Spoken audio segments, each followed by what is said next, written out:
It is the 11th of June, 2026, Mexico City. The Estadio Azteca is shaking. More than 80,000 people, over 7,000 feet above sea level, are roaring as one, and the ball has not even moved yet. The hosts, Mexico, are seconds away from kicking off against South Africa, and you are watching the first touch of the largest World Cup that has ever existed.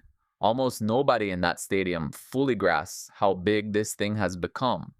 To understand why this tournament is unlike anything in the 96-year history of the World Cup, you have to do something simple. You have to count. Start with the teams. For every World Cup you have watched since 1998, the number was the same. 32 nations, 8 groups, a familiar shape the whole planet knew by heart. Not anymore. The 2026 World Cup has 48 teams, 16 more than Qatar. It is the first 48-team World Cup in history, an expansion FIFA approved back in 2017 and unleashed for the very first time this summer. Sit with that for a moment. 1 in every 3 teams at this World Cup would not even have been invited to the last one. Getting here was its own marathon. The 48 places were fought over across 2 years of qualifying on 6 different continents. 42 nations had already booked their tickets before the final draw in December 2025. The last 6 clawed their way in through playoffs as late as March of this year. Every one of those teams carries a story, and now there are far more of them than ever before. More teams means more games, a lot more. The old World Cup was 64 matches. This one is 104, 72 of them in the group stage alone. That is 40 extra games stacked into a single tournament, an entire second World Cup piled on top of the first. Have you ever tried to watch every match of a World Cup? This summer, in the group stage, there are days with as many as 6 games. 6, from morning to midnight, somewhere across a continent, a ball is always rolling. And where is it rolling? Everywhere. This is the first World Cup in history hosted by 3 nations at once: the United States, Canada, and Mexico. 16 host cities, 11 in the United States, 3 in Mexico, 2 in Canada. Only once before had more than a single country shared a World Cup, when Japan and South Korea split the tournament in 2002. 3 host nations had never happened until now. Canada had never staged a men's World Cup match in its entire history before this summer. Now, the games are coming to Toronto and Vancouver. The map of this tournament is almost absurd.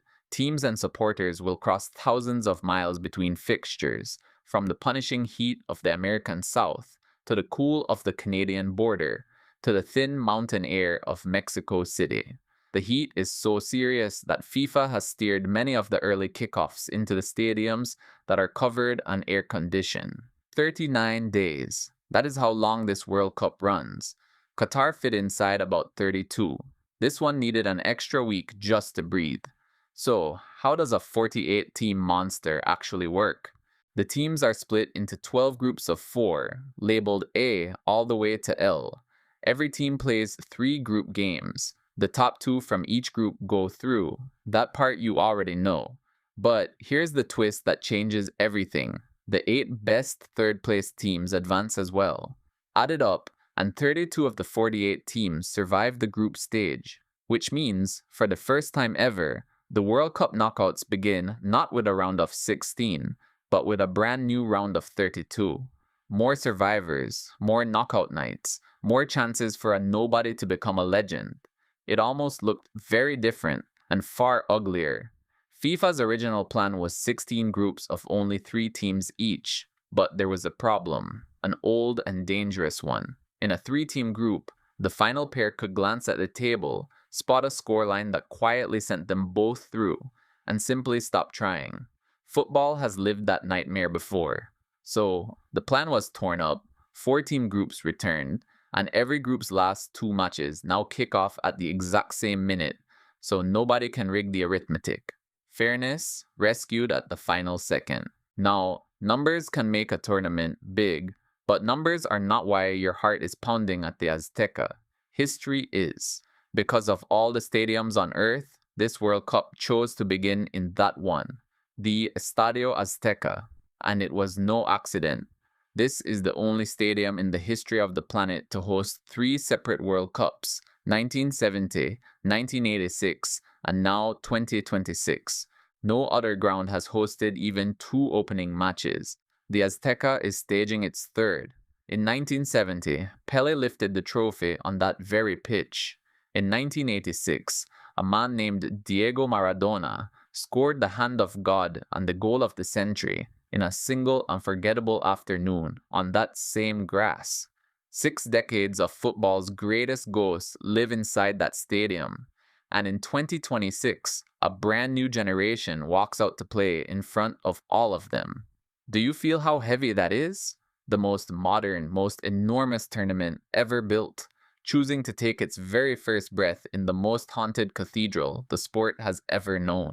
And the spectacle has been pushed to match the scale. Not one opening ceremony, but three, one staged by each host nation. The very first, at the Azteca, roared to life with a performance from Shakira before a single pass was played. The grand finale, weeks later, will carry a halftime show of its own, the kind of thing football borrowed straight from the Super Bowl. This is no longer just a football tournament. It is the biggest live event the sport has ever attempted, and the doors have swung wider than at any World Cup in history. The entire point of 48 teams was to let the world in.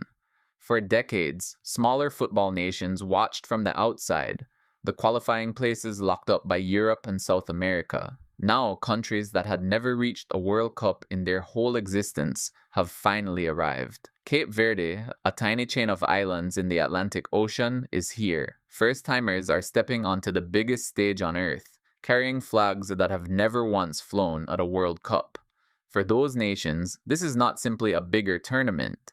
This is the door finally opening. Not everyone is celebrating, and it would be dishonest to pretend otherwise.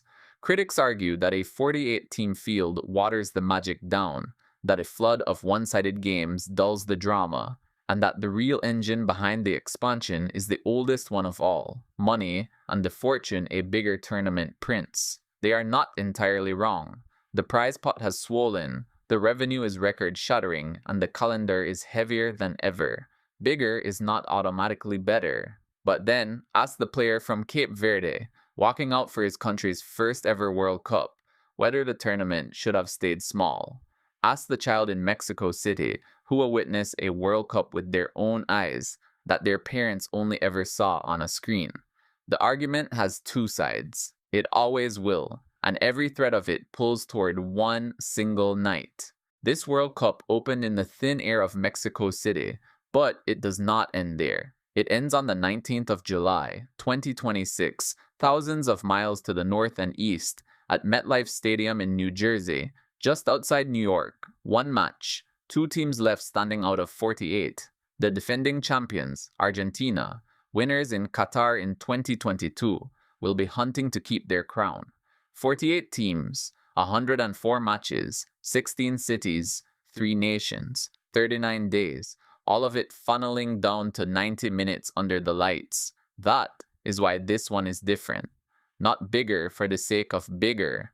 Bigger because, at long last, the whole world was handed a seat at the table. It is the 11th of June, 2026, Mexico City. The Estadio Azteca is shaking, just as it shook for Pele, just as it shook for Maradona. More than 80,000 people are roaring as one, and the largest World Cup in history is about to begin. You already knew how big it was. Now you know why it matters.